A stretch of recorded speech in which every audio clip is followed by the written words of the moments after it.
You've been led to believe that manifesting your dream life is a daunting task, requiring complex rituals, endless visualizations, perfectly crafted affirmations, and a relentless effort to elevate your vibration. But what if I revealed that quantum manifestation is astonishingly straightforward? So simple, in fact, that it's rarely done correctly? You exist within a quantum field at this very moment, a field brimming with infinite possibilities, responding not to your struggle, but to your alignment. Yet most people approach manifestation like a battle, attempting to overpower their reality with sheer willpower. They repeat affirmations they don't truly feel, visualize outcomes they secretly doubt, and force positivity while their body remains gripped by fear, scarcity, or stress. This is where the entire process unravels, because in the quantum realm, forcing creates friction.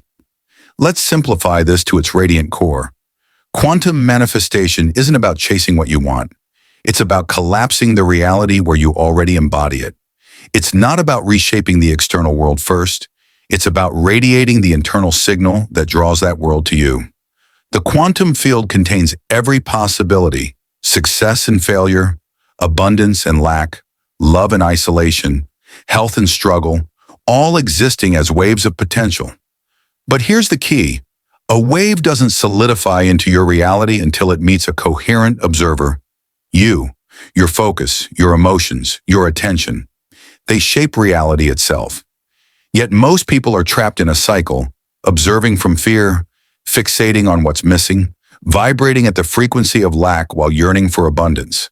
In quantum terms, this is noise, not a clear signal. You've been taught to pursue your desires, but the true art of manifestation is becoming the version of yourself who no longer needs to chase. It's the you who recognizes, I am already connected to the life I desire. The field awaits your signal, and your role isn't to push harder, but to become clearer. Why do so few embrace this? Because simplicity is unsettling.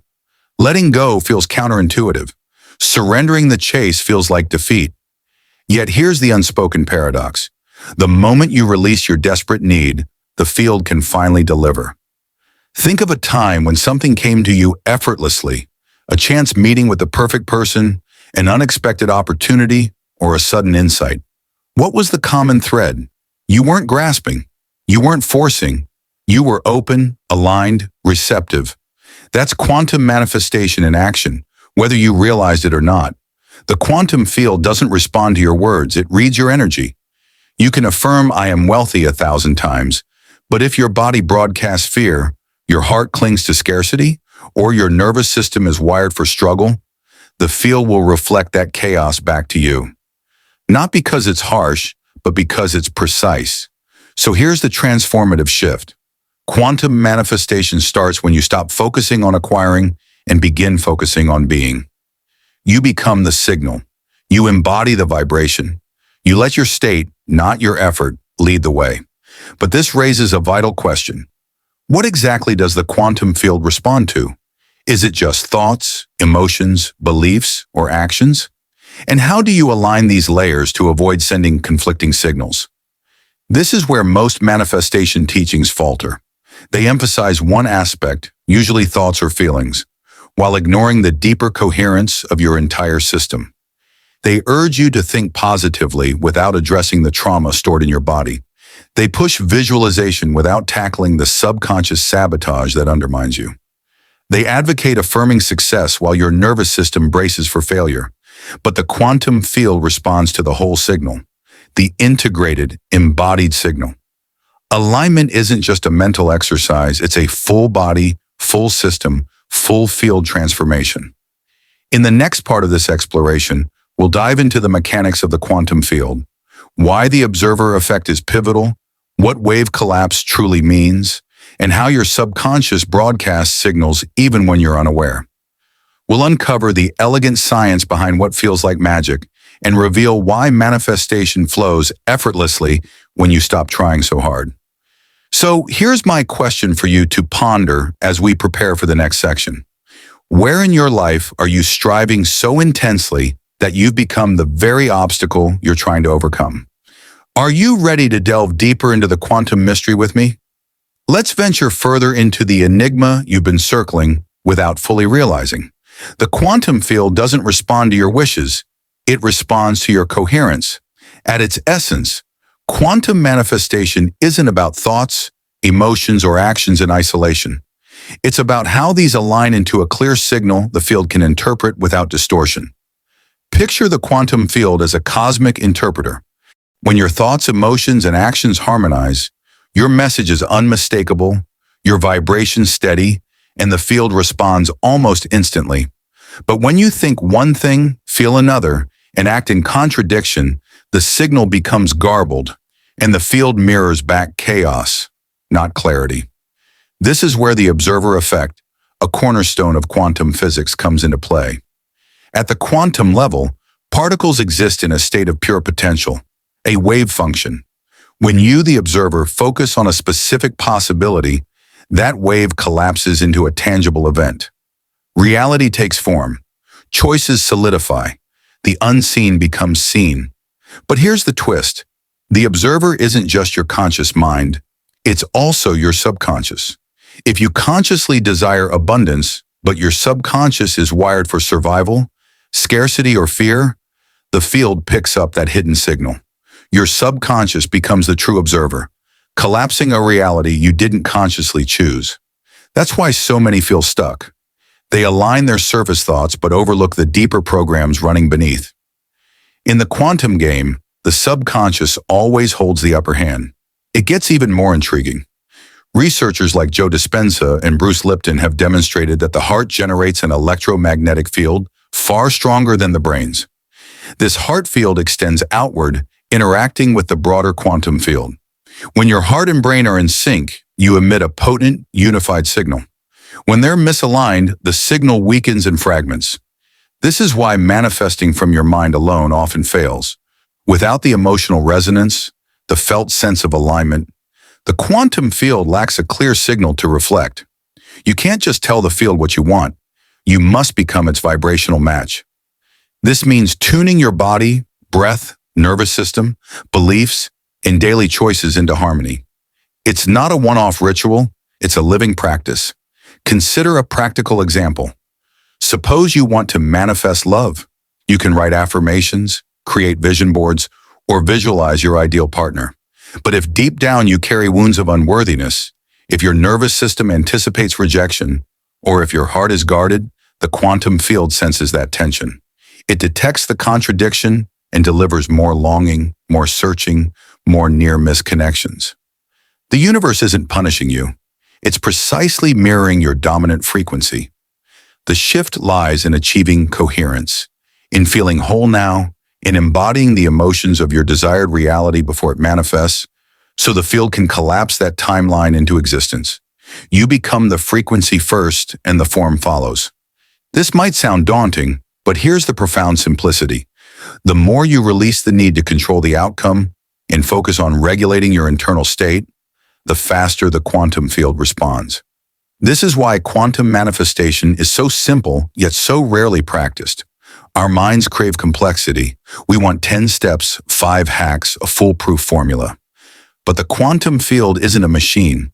It's a mirror, a dance partner, alive, responsive, and intelligent, waiting for you to meet it with a steady, embodied presence. Here's an invitation to practice this now. Take a deep breath. Notice how your body feels as you read this. Sense any tension, any background stories running in your mind. For just a moment, soften. Release the grip. Let the need to fix, force, or figure it all out dissolve. Feel what it's like to be okay right here, right now, without needing anything to change. This is where your power begins. Before we move forward, I invite you to anchor this shift. If you're feeling a spark of recognition, a stirring within, hit the subscribe button. Join this space, this conversation, this community. In the comments, share one word that captures the energy you want to embody this week, perhaps trust, ease, or joy. Whatever surfaces first is your signal. Name it, claim it, let it take root, because the moment you declare it, you begin aligning with it. Are you ready to uncover why no one talks about this aspect of manifestation? The part so simple it feels like cheating? Let's dive into the next layer. Why do so few embrace this, despite the countless books, courses, and videos on manifestation? Why do so many remain stuck, frustrated, or disappointed? The answer is both simple and unsettling. Letting go feels unnatural. The human mind is addicted to control. We're conditioned to believe that effort equals worth, that struggle proves our value, that hard work guarantees success. So when we encounter quantum manifestation, which hinges on coherence, alignment, and surrender, it challenges our wiring. We keep trying to force outcomes, even though forcing signals distrust to the field. Let's unpack this. Most people who struggle with manifestation are caught in what I call the control trap. They obsessively monitor their progress. They visualize abundance, but anxiously check their bank account hourly. They script about love, but fixate on unanswered texts or dating apps. They affirm health, but scan their body for symptoms each morning. In doing so, they emit a signal of mistrust. They consciously affirm one thing, but subconsciously broadcast the opposite. Why does this matter? Because the quantum field doesn't speak human languages. It speaks energy, and energy is honest. You can say the right words, but if your nervous system is braced for loss, your mind loops in doubt, or your body is flooded with stress, the field reflects that deeper frequency. This is why so many are exhausted. They're doing all the right things from a place of hypervigilance, scarcity, and lack. They manifest more waiting, more lack, more effort, because energetically they're in the timeline of trying to get, not of already having. Here's where it gets subtler. Your subconscious mind governs about 95% of your life. It's the autopilot behind your habits, beliefs, emotional reactions, and identity. You may consciously crave a breakthrough, but if your subconscious clings to old narratives, I'm not enough, nothing works for me, I must fight for everything, those stories collapse the quantum wave into the same familiar outcomes. This is why affirmations without embodiment ring hollow, why visualizations without nervous system regulation falter, why action without aligned identity leads to burnout. So what's the solution? First, recognize that quantum manifestation isn't an add-on to your life. It's a recalibration of your entire system. It's a remembering, a return to the version of you who lives in the timeline you desire before external evidence appears. For example, to manifest abundance, practice feeling abundant now. Not when the money arrives, but now. Treat yourself with generosity, presence, and care.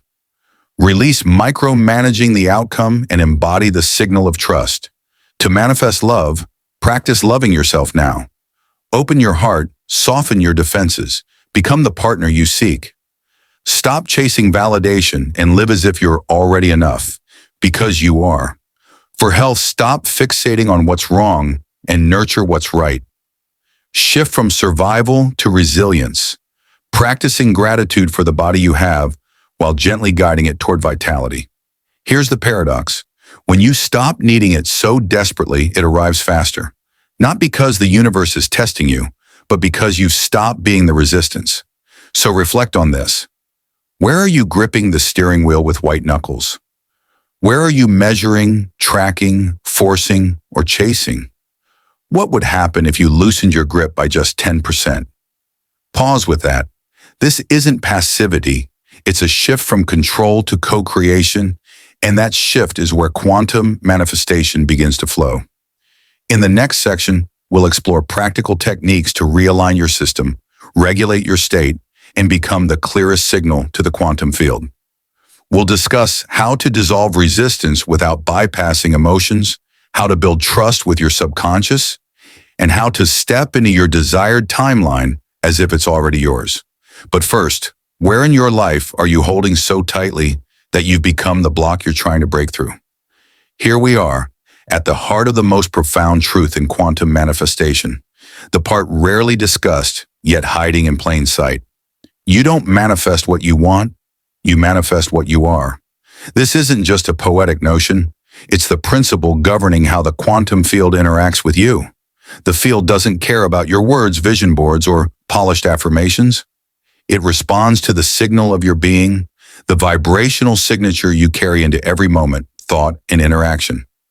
That signal is built choice by choice, not in what you do, but in how you are. Imagine you're a radio. To hear jazz, you don't demand jazz while tuned to heavy metal. You change the dial to match the frequency you want. Quantum manifestation works similarly. You can't pull in your desired timeline while vibrating in the frequency of the one you're trying to escape. So how do you shift your frequency? Start by noticing your current state, not just your thoughts, but how you feel, how your body moves through the day, how you breathe under stress. What stories loop in your mind? Most of us manifest on autopilot, recycling old states, reactions, and energetic broadcasts, and the field mirrors those back faithfully.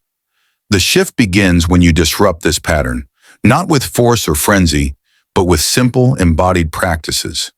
It's as subtle as a conscious breath during anxiety, as gentle as placing a hand on your heart during self-doubt, as bold as asking, "What would the version of me who already has this do?" Then take one small action from that place. The quantum doesn't demand perfection, it asks for coherence, when your thoughts, emotions, and actions align in the same direction. When you achieve this, even briefly, you create a gravitational pull in the field. Let's get practical. To embody abundance, practice generosity, not just with money, but with attention, time, and energy. Train your nervous system to feel, "I have enough," even if the external hasn't caught up. For love, practice vulnerability. Open your heart in small, brave ways. Be the safe space you seek in others. For health, practice presence. Listen to your body, nourish it, move it, rest it from a place of respect, not punishment. This is the simple path, yet few follow it because it requires going first, embodying the frequency before the evidence arrives. This brings us to a misunderstood piece: emotional regulation. Manifestation isn't about feeling good constantly. It's about feeling real and learning to return to alignment when you waver. Welcome your emotions without letting them steer. Hold space for fear without letting it take the wheel. Practice emotional fluency to navigate waves without sinking. You will wobble. You will doubt. Old timelines will tug at you. That's okay. The power lies not in never falling, but in how you return. Here's an invitation. Take a breath. Notice your current state. Ask, what timeline am I tuned to right now? Fear or trust? Lack or abundance? Waiting or arrival? No judgment, just awareness. The moment you notice, you create a choice point, and choice is the gateway to coherence. In the final section, we'll weave this together: how to turn these insights into a living practice, navigate setbacks with grace, and sustain the frequency that collapses your dream timeline into reality. But first, thank you for joining this journey. If you feel a shift, a spark, hit the subscribe button. Join this space, this community. In the comments, share one word capturing your intention, perhaps allow, expand, or flow. That word becomes your signal to the field. Are you ready to explore why no one talks about this simple, almost too easy truth? Let's move forward. Here's the final piece, and I want you to truly absorb it. Manifestation isn't a performance. It's a practice, lived moment by moment, choice by choice. Many get stuck thinking manifestation requires more effort, more hacks, a perfect formula. But the most powerful manifestors aren't those with the most techniques. They're the ones who master holding a coherent state, returning to alignment when life shakes them. You'll face moments that test you. Fear will creep in, old patterns will whisper, the timeline you're leaving will pull. In those moments, you'll want to control, push, micromanage. But true mastery is this: can you hold the frequency of trust when evidence hasn't arrived? Can you embody it's already done while the world looks unchanged? Can you anchor so deeply in your new timeline that the old one loses its pull? This requires embodiment. Here's how to make it practical. Each morning, before reaching for your phone, take a few breaths and ask, what frequency am I tuning into today? Scarcity or abundance? Fear or trust? Control or flow? Throughout the day, use your body as a compass. It will signal when you're out of alignment through tension, tightness, or contraction. Don't shame yourself, just notice, breathe, and recalibrate. Ask, what would the version of me in my desired timeline choose now? Take one small action from that place, At night, replay your day with curiosity, not judgment. Where did you wobble? Where did you align? Where did you glimpse your power? Gratitude amplifies coherence. Celebrate even the smallest wins. Here's something often overlooked. Community matters. As social, energetic beings, we co-regulate with those around us. Surrounding yourself with others practicing coherence, engaging with the quantum field, and committed to embodiment helps your system attune to that vibration. Curate your environment, physically and energetically. Fill your field with reminders of your chosen timeline. Let your world support your internal practice. Remember this, there's no finish line. The goal isn't to arrive and stop, it's to live in continuous unfolding, becoming the edge of your own evolution. You don't just manifest things, you become a creator, a co-creator, a conscious shaper of reality. The quantum field isn't separate from you. You are the field, the wave, the observer, and the observed. When you tune your frequency, you're not just asking life to meet you, you're becoming the life you've sought. I leave you with this invitation. In the comments, share one word capturing the energy you choose to carry forward, perhaps alignment, ease, or power. Let it be a quantum seed planted in yourself in this space. If this has stirred a shift, a remembering, hit the subscribe button. This isn't just a channel, it's a living space, a gathering for those stepping into their creative power. Thank you for your presence, your energy, your participation in this unfolding. Keep tuning, keep aligning, keep dancing in the field,